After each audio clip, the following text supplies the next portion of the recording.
Military tunnels are not improvised. They are designed around rules. Rules shaped by logistics, safety, and repetition. By the Cold War, those rules were standardized enough that most underground military structures could be recognized by layout alone. Engineers knew what worked, and they reused it. This tunnel does not follow those rules. At first glance, that may not seem significant. After all, underground spaces can vary. Terrain changes, budgets shift. But when a tunnel consistently deviates from multiple core design principles that were considered non-negotiable, it stops looking like variation and starts looking intentional. The issue is not that this tunnel is unusual. The issue is that it fails to qualify as any known category of military tunnel. Earlier in this series, we established two important facts. First, the tunnel was not designed primarily for soldiers. Second, it was never formally sealed or decommissioned, despite no longer being acknowledged in records. Those points already place it outside the norm. But design is where the contradiction becomes clearer. Military tunnels are built around movement. People, equipment, or both, must be able to pass through them efficiently, even under stress. This requirement shapes almost everything: width, ceiling height, slope, curvature, and even surface finish. These elements are not aesthetic. They are functional responses to human and logistical needs. In this tunnel, those priorities appear secondary. Its dimensions do not align with standard troop movement. Certain sections narrow where they should widen. Clear lines of travel are interrupted by design choices that slow movement instead of facilitating it. These are not features that emerge accidentally. They are outcomes of planning. If this were an evacuation route, speed would dominate the design. If it were a bunker access tunnel, capacity and redundancy would be obvious. If it were a logistics passage, straight lines and predictability would matter most. This tunnel satisfies none of those roles cleanly. Another anomaly appears when you consider consistency. Military engineers rely heavily on templates. Even secret or specialized projects reuse proven layouts because reliability matters more than novelty. Yet this tunnel does not resemble known U.S. Army Corps designs from the same period. Not partially, not approximately. The divergence is structural. That raises a basic question. Why would an engineering team abandon proven standards without replacing them with another recognizable system? One explanation might be error, poor planning, miscalculation, or constraints imposed by terrain. But those explanations fail when inconsistencies repeat. The same kinds of deviations appear again and again along the tunnel's length. The design behaves as if it were optimized for something other than people moving through it. This aligns uncomfortably well with what we already know. If the tunnel was not meant for regular troop use, then troop-centric design rules would not apply. That alone could explain some differences. But it does not explain why the tunnel avoids all known military categories instead of cleanly fitting into a different one. It occupies an in-between space, too deliberate to be accidental, too structured to be abandoned, too incompatible to be standard. This is the point where the problem stops being about secrecy and starts being about logic. Military secrecy hides purpose, not function.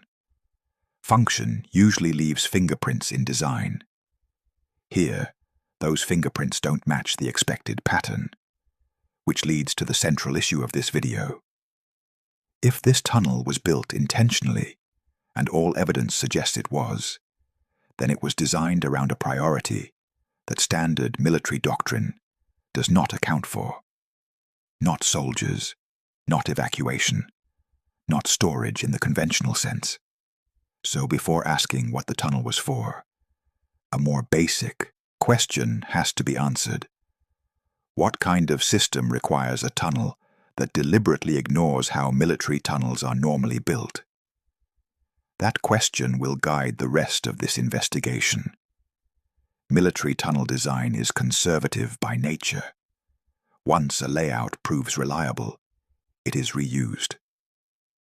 That repetition is what makes this tunnel stand out. By the middle of the Cold War, underground military construction followed well-established principles. These were not theoretical guidelines. They were practical rules shaped by drills, failures, and real-world use. Tunnels had to work under stress, in poor visibility, and with limited time to react. The first priority was movement. A standard military tunnel allows two-way human flow. Even when space is limited, designers avoid bottlenecks because congestion becomes dangerous during emergencies. Width is calculated so personnel can pass each other while carrying equipment or assisting the injured. Ceilings are kept high enough to prevent fatigue and disorientation over long distances. This tunnel repeatedly violates those assumptions. In multiple sections, space is constrained in ways that serve no clear benefit to human movement. Narrowing occurs where expansion would normally be expected. The result is a passage that discourages traffic rather than enabling it. The second priority is predictability. Military tunnels are typically straight or follow gentle, rational curves. This reduces confusion, speeds navigation, and simplifies mapping. Predictability also matters psychologically. In low light or emergency conditions, disorientation can be as dangerous as physical obstacles. Yet this tunnel does not prioritize clear flow. Its geometry introduces irregular transitions that break rhythm and visual expectation. These are not random deviations caused by geology. They occur in controlled segments, where design freedom clearly existed. Another core principle is redundancy. Military doctrine assumes failure. If one route becomes blocked, another must exist. Evacuation tunnels, in particular, emphasize multiple exits, parallel paths, and fallback options. Even when secrecy is involved, redundancy is rarely sacrificed. Here, redundancy appears limited or deprioritized. This is not what an evacuation-focused design looks like. In earlier analysis, we noted that this tunnel does not behave like an emergency exit system. When placed against known standards, that conclusion becomes harder to ignore. Logistics tunnels follow a different logic, but they are just as recognizable. They are designed for regular use, with consistent dimensions and surfaces that support carts, cables, or maintenance access. They prioritize efficiency and repeatability. Once again, this tunnel does not align. Its structure resists adaptation for routine transport rather than encouraging it. What makes this important is not that the tunnel is unusual. It is that it avoids specialization. Most military tunnels clearly declare their role through design. Even classified structures follow a known logic once their function is understood. This one does not. It borrows fragments from several categories without committing to any of them. That pattern suggests intent. Designers do not accidentally create structures that sit outside every known template. When that happens, it usually means the design was optimized around constraints that standard doctrine does not address. This observation connects directly to what we have already established. If the tunnel was not intended primarily for soldiers, then soldier-centric rules would be optional. But removing those rules normally results in a different recognizable category, not a design vacuum. Which brings us back to the contradiction. The tunnel is engineered, it is deliberate, and yet it refuses to behave like military infrastructure designed for people. That does not mean it lacks purpose. It means the purpose lies elsewhere. To understand where, we have to stop asking how soldiers would use this tunnel and start asking what the tunnel was designed around instead. That shift is where the analysis changes. By this point, the issue is no longer absence. It is contradiction. Military tunnels are defined as much by what they avoid as by what they include. Certain design choices are considered liabilities, features engineers actively remove because they introduce risk, confusion, or inefficiency. When those features appear anyway, they demand explanation. This tunnel contains several of them. One of the most striking is inconsistent geometry. In military construction, consistency is safety. Repeating dimensions allow users to move almost automatically, even in darkness or stress. Changes in width, height, or angle are minimized because they interrupt flow and increase error. Here, those changes are built in. Sections transition unevenly. Curves appear where straight runs would be easier to construct and easier to navigate. In some areas, the tunnel narrows after already committing to a wider span, reversing the normal logic of expansion. These are not compromises forced by rock or terrain. They occur in segments that show evidence of controlled excavation. Another anomaly lies in how the tunnel manages space.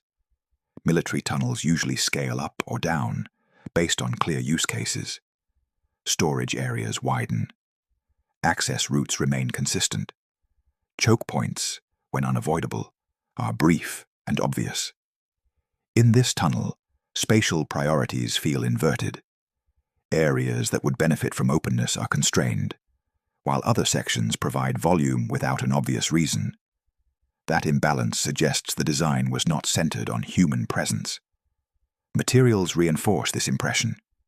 Surfaces appear chosen for stability and longevity, rather than comfort or frequent use. In personnel-focused tunnels, finishes reduce abrasion, echo, and fatigue. Here, the emphasis appears structural. The tunnel behaves more like a housing for something than a passage meant to be occupied. This is where the idea of error becomes harder to defend. Mistakes tend to be isolated. A miscalculation here, a compromise there. But when multiple design choices point in the same direction, away from human efficiency, they begin to resemble a pattern. Patterns imply intent. Earlier, we examined how records related to this tunnel were incomplete or missing. Designs this unconventional are not easily misfiled. They draw attention during planning, approval, and construction. Their disappearance from documentation is not something that happens quietly. That absence now matters more. If the design does not match known templates and the records do not survive, then the tunnel occupies an unusual position. It exists physically, but it resists classification, both on paper and in logic. Another feature complicates matters further: scalability. Military tunnels are often designed with future modification in mind. Expansion, reinforcement, or repurposing is expected. That expectation influences initial layout.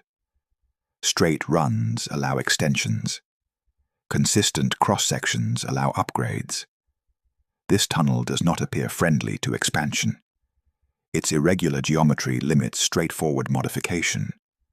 Adding capacity would require reworking existing sections rather than extending them.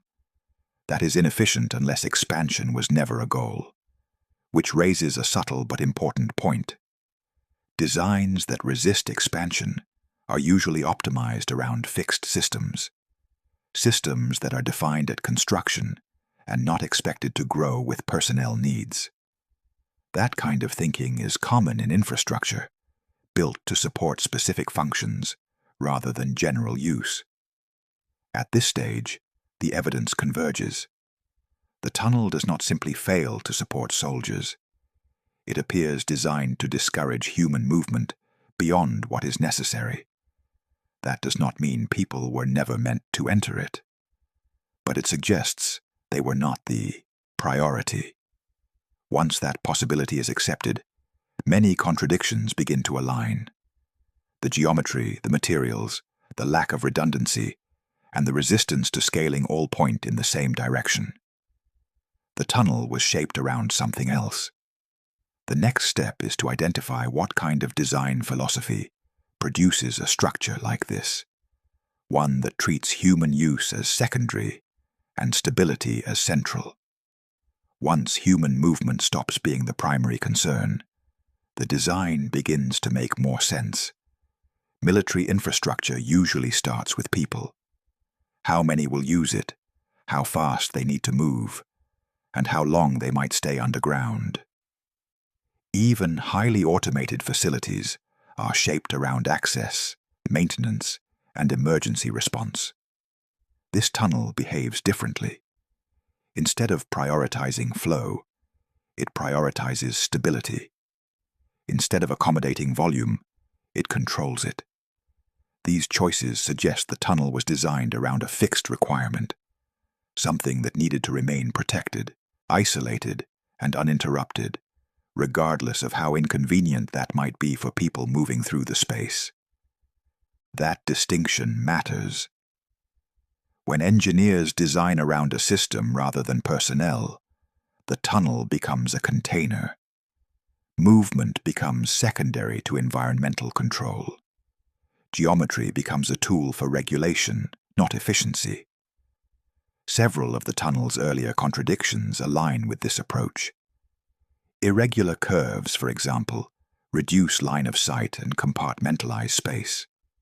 That is inefficient for evacuation, but useful for isolating segments. Narrowing sections limit access and discourage traffic without physically blocking it. These are subtle controls, not barriers. Silence is another overlooked factor. Personnel tunnels are noisy by nature. Footsteps, equipment, air movement, all are accepted trade-offs. A tunnel designed to house or protect a sensitive system treats vibration and sound differently. Structural choices that dampen resonance or slow movement suddenly become advantages. The materials support this interpretation. Rather than finishes meant to withstand constant contact, the emphasis appears to be on durability and containment. The tunnel feels engineered to remain unchanged over time, not adapted through regular use. That kind of longevity is unnecessary for evacuation routes, which are rarely used, and impractical for logistics routes, which require flexibility. Environmental consistency also becomes more important under this lens. A system-first tunnel prioritizes controlled conditions, temperature stability, limited airflow variation, predictable internal states. Geometry plays a role here too. Straight, open designs allow rapid air exchange. Compartmentalized, irregular designs allow regulation. Viewed this way, the tunnel stops looking inefficient and starts looking deliberate. This perspective also clarifies why the tunnel resists classification. It borrows elements from several military categories because it serves a purpose adjacent to them, but not contained by any one doctrine. It exists to support something military adjacent without being militarily conventional. That would also explain why earlier conclusions in this series remain consistent. If the tunnel was not meant primarily for soldiers, and if it was never formally sealed, then preservation becomes more important than abandonment. Systems are not decommissioned the same way routes are. They are maintained quietly, even when they are no longer openly referenced. Importantly, this does not require speculation about exotic uses. Military history is full of specialized systems that demanded unusual infrastructure. What makes this tunnel notable is not that it might support a system, but that its design aligns so cleanly once that assumption is made. The real anomaly, then, is not secrecy.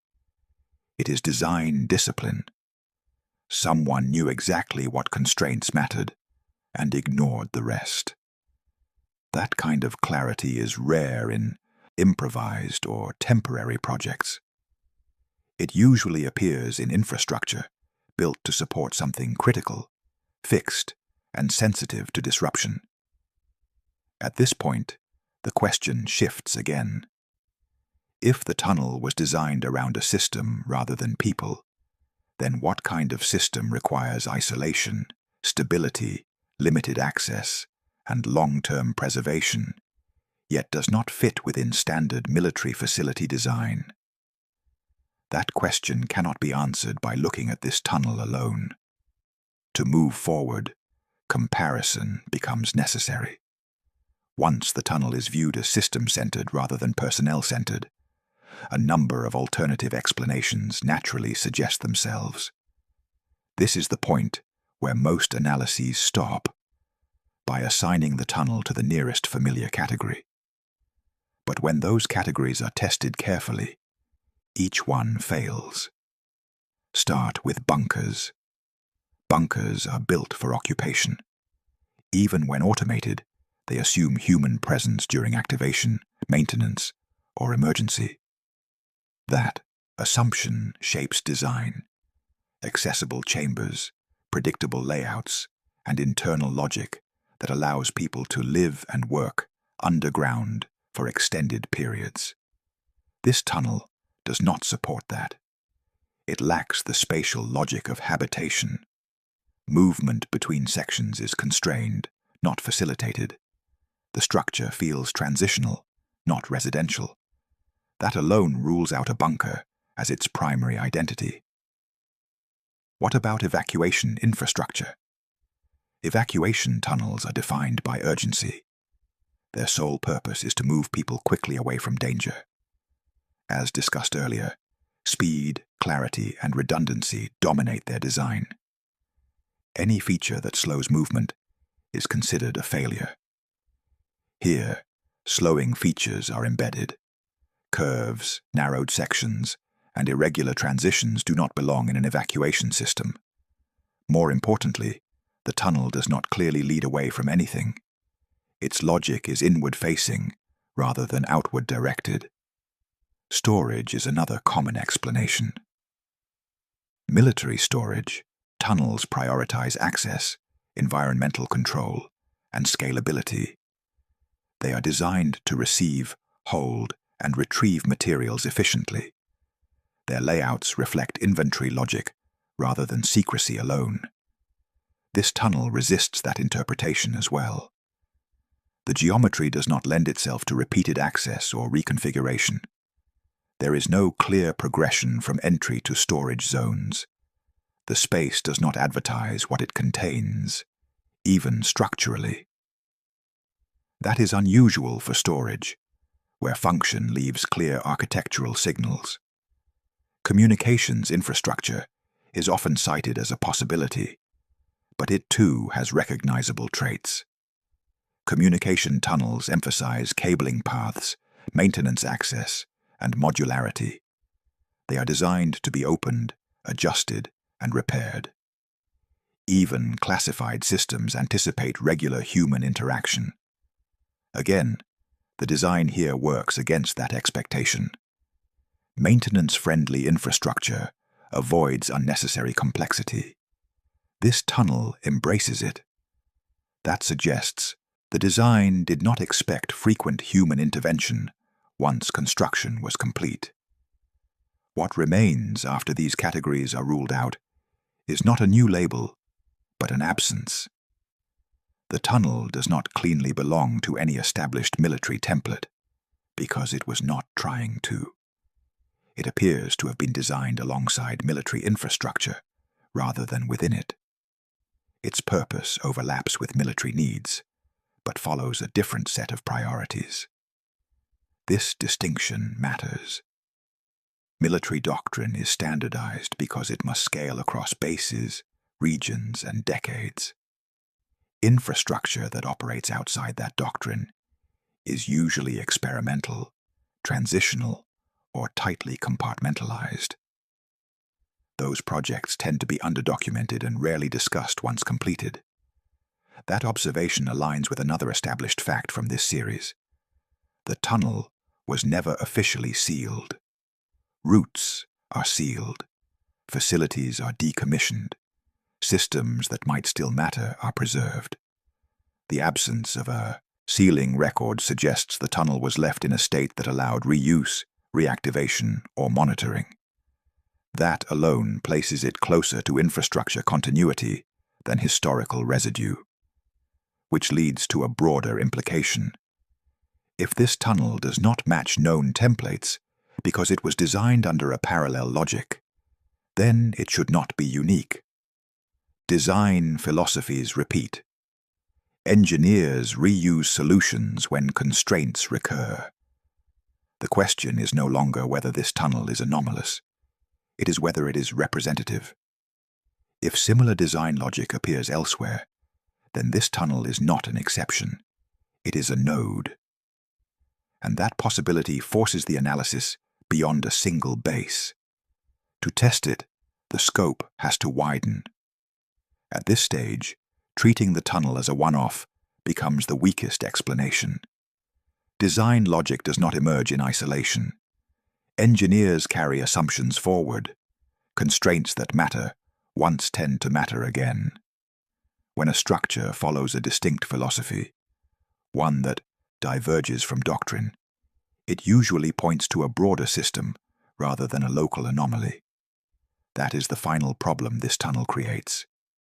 If its design was intentional, and if that design does not align with standard military templates, then it likely belongs to a parallel category of infrastructure, one that operates alongside known bases without fully integrating into them. This reframes everything. Instead of asking why this tunnel was different, the more useful question becomes, where else would the same constraints apply? Alaska provides a specific answer. It is one of the few regions where isolation, environmental stability, and long-term continuity matter more than speed or scale. Infrastructure there is often built to survive independently, with minimal intervention. When systems are placed underground in such conditions, access becomes a liability rather than an advantage. Under those constraints, a tunnel optimized for limited human interaction begins to make sense. This also explains why the tunnel feels preserved rather than abandoned. Infrastructure designed as part of a wider system is rarely dismantled unless the system itself is obsolete. Even then, physical access may be restricted while the structure remains intact. The absence of clear decommissioning records fits this pattern. Parallel systems do not follow the same paperwork lifecycle as front-facing military assets. They fade from documentation without being physically erased. Crucially, this interpretation does not require speculation about extraordinary functions. It only requires acknowledging that not all military-adjacent infrastructure is built for visible operations. Some systems exist to support continuity, monitoring, or readiness in ways that standard doctrine does not fully capture. When viewed through that lens, the tunnel's contradictions resolve.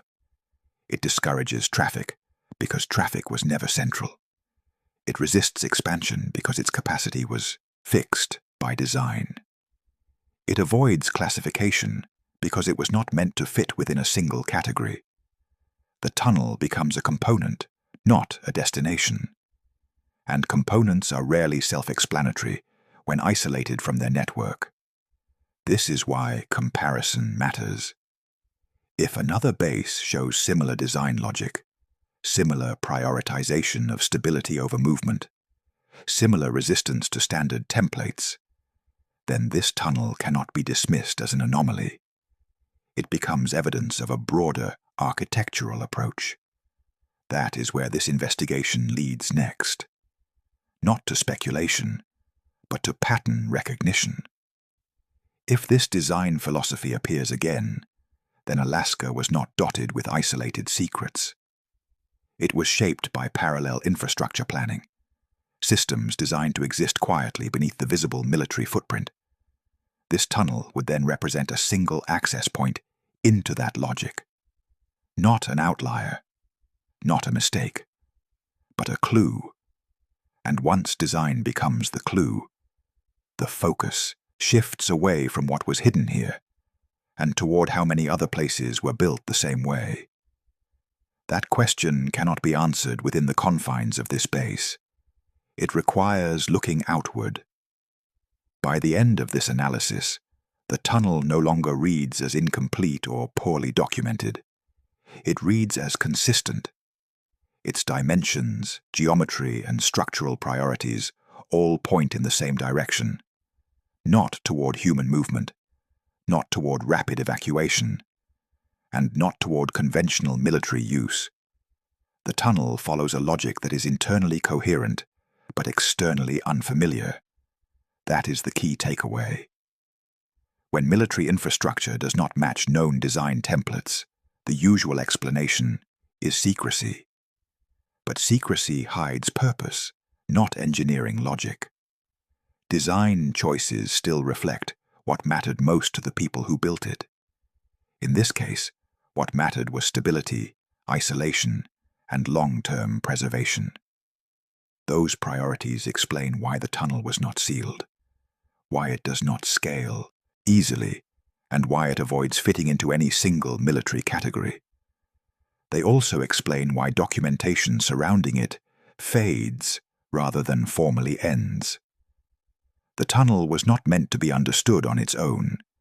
It was meant to function as part of something larger. This closes the question of why the tunnel didn't match any known military design. It was never intended to. It belonged to a parallel way of thinking about infrastructure, one that operated beside standard doctrine rather than within it. What remains unresolved is the scope of that thinking. If this design logic appears elsewhere, then this tunnel is not a mystery in isolation. It is an entry point into a wider system that has yet to be fully examined. That is where the investigation continues.